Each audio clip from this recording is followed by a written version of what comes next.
শিৱসাগৰ জিলাৰ ডিমোৰ multi speciality স্বৰ্গদেউ চুকাফা হাস্পতালত অঘটন চিকিৎসকৰ ভুলৰ বাবে একমাত্ৰ 17 বছৰীয়া পুত্ৰৰ মৃত্যুৰ অভিযোগ পিতৃ-মাতৃৰ পুৱা সকলোৰে লগত কথা বতৰা পাতি হাঁহি ধেমালি কৰি থকা পুত্ৰ চিকিৎসালয়খনতে আকস্মিকভাৱে মৃত্যু হোৱাত হতভম্ব পিতৃ-মাতৃ চুকাফা হাস্পতালৰ পৰা ডিছচাৰ্জ হ'বলগীয়া দিনা একমাত্ৰ পুত্ৰক জীৱন্তে নিয়াৰ সলনি মৃতদেহ লৈ কান্দি কান্দি ঘৰলৈ উভতিল দুৰ্ভগীয়া পিতৃ-মাতৃ শিৱসাগৰ জিলাৰ লাকুৱা কলনীৰ অভিজ্ঞান চেতিয়া নামৰ 16 বছৰীয়া যুৱকজনক এপিলেপসি অৰ্থাৎ মৃগী ৰোগত আক্ৰান্ত হৈ অসুস্থ হৈ পৰাত মঙলবাৰে পিতৃ-মাতৃয়ে ডিমৰ কাষৰীয়া চুকাফা হাস্পতালত ভৰ্তি কৰে। ইয়াৰ পিছতে চুকাফা হাস্পতালত দুদিন চিকিৎসাৰ অন্তত অভিজ্ঞান চেতিয়া সুস্থ হৈ উঠাত চিকিৎসকে আজি হঠাৎ শুকুৰবাৰে ঘৰলৈ যাবলৈ দিয়াৰ কিছু সময় পূৰ্বে অভিজ্ঞানৰ হঠাতে এপিলেপসি অৰ্থাৎ মৃগী ৰোগৰ এটেক আহে আৰু তৎমুহূৰ্ততে অভিজ্ঞানৰ চিকিৎসাধীন অৱস্থাতে মৃত্যু ঘটে।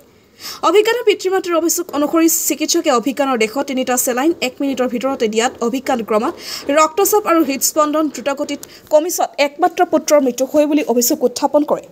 পিতৃ-মাতৃৰ যিদিনা একমাত্ৰ পুত্ৰক সুস্থ কৰি ঘৰলৈ নিয়াৰ যোজা চলাইছিল শেষ মুহূৰ্তত পিতৃ-মাতৃয়ে কান্দি কান্দি ঘৰলৈ অভিজ্ঞানৰ মৃতদেহ লৈ উভতি আহিব লগা হ'ল। উল্লেখনীয় যে বাতৰি সংগ্ৰহ কৰিবলৈ চোৱা সাংবাদিকক চিকিৎসালয়খনৰ সুৰক্ষা কৰ্মীয়ে বাধা প্ৰদান কৰে। কি পৰিস্থিতিত ক্ৰমাৎ চিকিৎসালয়ত সুস্থ হৈ উঠা অভিজ্ঞানৰ মৃত্যু হ'ল সেয়া এতিয়াও ৰহস্যৰ আৱৰ্তত। ডিমৰ পৰা শিৱকুমাৰ চৌহানৰ report North East Frontier News. নমস্কাৰ, মই ডক্টৰ দীপাংকৰ দাস। মোৰ আণ্ডাৰত আমাৰ চুকাফা হস্পিটেলৰ ইমাৰ্জেঞ্চিত অভিজ্ঞান চেতিয়া নামৰ 15 বছৰীয়া ল'ৰা এজন আহিছিলে যোৱা মঙলবাৰে সন্ধিয়া। সি যেতিয়া আহিছিলে যোনটো আমাৰ ভাষাত চিজাৰ মানে আমি হাত কপনি বা মিৰিকি সাধাৰণ ভাষাত কয় তেনেকৈ এপিছড লৈ আহিছিলে। তাকে দেখি আমি গধূলি চালোঁ চিজাৰ এপিছড দুবাৰ আহিছিলে, তাৰ কাৰণে তাক এডমিট কৰা গ'ল আমাৰ ছেমি আইচিউত। আফটাৰ ডেট আমি দৰৱ পাতি দিলোঁ, ইনজেকশ্যন দিয়াৰ পিছত চিজাৰৰ দৰৱখিনি দিয়াৰ পিছত তাৰ চিজাৰ 24 ঘণ্টা কণ্ট্ৰল হ'ল। কণ্ট্ৰল হৈছিলে 24 ঘণ্টাৰ আমাৰ অবজাৰ্ভেশ্যনত আছিলে ছেমি আইচিউত, তাত 24 ঘণ্টাত এবাৰো অহা নাই, যাৰ কাৰণে আমি তেখেতক ছেমি আইচিউৰ পৰা ৱাৰ্ডলৈ শ্বিফ্ট কৰিলোঁ। আৰু চিজাৰ কিয় আহিছিল যদি কাৰণটো বুজাই, জেনেৰেলি আমি EEG বুলি এটা টেষ্ট আছে, তাতো এবনৰ্মেল আছে, তাৰ ব্ৰেইনৰ কিছুমান ক্ৰিটিকেল এক্টিভিটিজ থাকে আৰু CTTT বা যোনখিনি নৰ্মেল সেইখিনি চব ইভালুৱেট কৰা হৈছিলে, ঠিক আছে। চ' আমি তেনেকৈ প্লেন কৰিছিলোঁ, লাহে লাহে ষ্টেপ ডাউন কৰি আমি ৱাৰ্ডত কপনি আপোনাৰ এইবাৰ যোনটো আহিলে বহুত চিভিয়াৰ হৈ আহিলে আৰু সেইখিনি চিভিয়াৰিটিত কি হ'ল তাৰ যোনখিনি আমি থাকে মানে আপোনাৰ থু খেকাৰ বা বমিও কৰিছিলে, বমিখিনিও আপুনি উশাহৰ নলীত গুচি গ'ল। আৰু সাধাৰণ ভাষাত আমি যোনটো কওঁ নিউৰ'জেনিক পালমনেৰী ইডিমা। নিউৰ'জেনিক পালমনেৰী ইডিমা যেতিয়া এটা মেচিভ চিজাৰ আহে তেতিয়া আমাৰ যি বডিত কিছুমান কেটেকলামেণ্টছ বা হৰম'নছ থাকে, বৰ্ডাৰী হৰম'ন থাকে, যাৰ কাৰণে আমাৰ হাৰ্টটো কাম কৰা ঘটি যায়, হেৰি হৈ যায়। লগালগ আমি গোটেই ইণ্টাৰভেনশ্যন আমি গোটেইখিনি আইচিউত শ্বিফ্ট কৰালোঁ। মই আছোঁ, ডক্টৰ যোশী আছে, ছাৰ ছিনিয়ৰ হয়, ডক্টৰ আকাশ, ডক্টৰ আমি প্ৰায় 6জনমান ডক্টৰ তাৰ লগতে লাগি আছোঁ। যিহেতু সৰু ল'ৰা, আমি পূৰা নিজৰ যিমান পাৰোঁ চেষ্টা কৰিলোঁ তাক বচাবলৈ। আমি লগালগ আনিলোঁ, ঘৰৰ মানুহক বুজাই ভেণ্টিলেটৰটো দিব দিলোঁ, যাতে তেখেতে নিজেও উশাহ ল'ব পৰা নাই, আমি এটা সময় পাওঁ। কিন্তু দেখিছোঁ যে ভেণ্টিলেটৰ দিয়াৰ পিছতো তাৰ লাংছে ভালকৈ ভেণ্টিলেট হোৱা নাই, BP কাৰণেও উঠা নাই। চ' দৰৱ চলাই আছোঁ, ঠিক আছে, প্ৰথম 1, 2, 3টা, কিন্তু তথাপিও তাৰ BPটো কমি কমি গৈ আছে।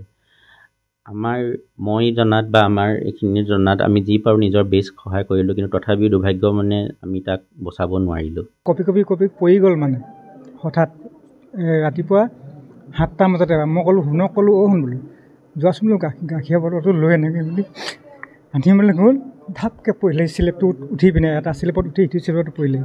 তাৰপিছত ল'ৰা আহিলে, মানে আহি ওচৰত চিঞৰ বাখৰ কৰা দেখি ওচৰৰ মানুহ দুজন আহিলে, ল'ৰা দুটা আহিলে, 4টাই দাঙি আনি বিচনাত শুৱাই দিলোঁ। শুৱাই দিয়াৰ পিছত অলপ দিছে ভাল হৈ গ'ল, নিজে খোজকাঢ়ি পিনে উঠি গৈছে, খোজকাঢ়ি গৈ হস্পিটেল মডেললৈ আনিছিলোঁ, লাকুৱা মডেললৈ আনিছিলোঁ। তাত অনাৰ পিছত সি খোজকাঢ়ি আহিছে আৰু খোজকাঢ়ি গৈছে ঘৰলৈ। তাৰপিছত পিছবেলা মানে ঠিক ইয়াত 4টা বজাত আকৌ হৈ গ'ল নহয়।